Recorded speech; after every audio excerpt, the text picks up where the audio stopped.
ada penggalan lagu seperti itu, bahwa tidak ada yang bisa kita muliakan di dunia. Siapapun manusia yang berkuasa pasti dia selesai. Waktunya akan habis. Nah, renungan tentang Lengser ke Prabon ini turun takhta kita akan lanjutkan hari ini. Ya, kita lanjutkan kembali uraian yang ketiga, keempat, kelima, dan satu kesimpulan.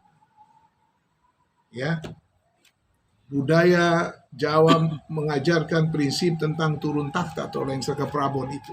Dan banyak pemimpin yang sudah memimpin itu dengan berbagai macam alasan tidak mau turun takhta, tapi belajar dari Rasul Paulus. Nah, kemarin kita sudah membahas 2 poin yang penting dari Rasul Paulus. Nah, sekarang kita masuk ke poin ketiga, keempat, kelima, dan satu kesimpulan. Poin ketiga, Rasul Paulus meyakinkan anak-anak didiknya bahwa hanya dialah yang dalam Kristus telah menjadi bapamu oleh Injil yang diberitakan. 1 Korintus 4 ayat 15. Mengapa Rasul Paulus mengatakan bahwa hanya dia yang menjadi bapa? Supaya jangan ada orang lain lagi. Nanti mereka bingung dengan pengajaran-pengajaran. Jadi Paulus fokuskan anak-anak didiknya supaya kalian tetap fokus dengan satu ini, karena aku sudah punya pengalaman hidup dengan Kristus. Itu yang poin ketiga. Poin keempat, Paulus dengan berani mengirimkan Timotius dengan wewenangnya dan otoritas yang penuh. Dia terima sebagai hamba Tuhan. Timotius adalah rekan kerja yang masih muda. 1 Korintus 4 ayat 17a. Tetapi Paulus dengan yakin mengirimkan hamba Tuhan yang masih muda ini untuk pergi ke ladang misi. Dan ternyata Timotius berhasil. Yang kelima, sebagai seorang promotor Injil bagi Timotius, dia memberi dukungan penuh sebagai jaminan di semua jemaat atau gereja yang dilayani oleh Timotius. 1 Korintus 4 ayat 17b.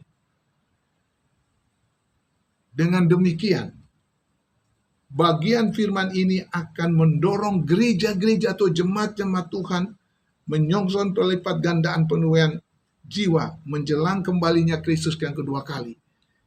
Kita harus rela bekerja sama dengan anak-anak generasi muda untuk menangkan jiwa bagi kerajaan.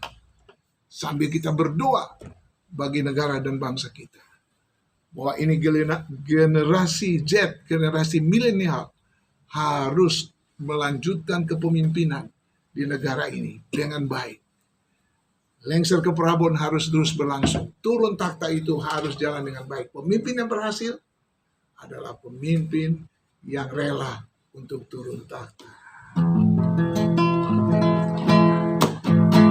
Tuhan berkuasa, Tuhan berkuasa, bumi bersuka, bumi bersuka, bumi bersuka,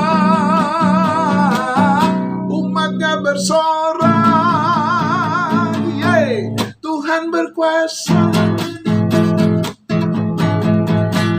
Api menyala di depannya, membakar semua musuhnya. Bukit-bukit runtuh dalam hadirat Tuhan, dalam hadirat Tuhan. Tuhan berkuasa, Tuhan berkuasa, bumi bersuka, bumi bersuka, bumi bersuka, umatnya bersorak, yeay, Tuhan berkuasa, Tuhan berkuasa. Kalau Tuhan berkuasa atau kepercayaan rakyat yang diberikan untuk seorang pemimpin kembalikan ke Tuhan, negara atau bangsa yang dia pimpinnya tidak akan mengalami perpecahan. Tuhan Yesus memberkati, berkati Indonesia juga. Amin.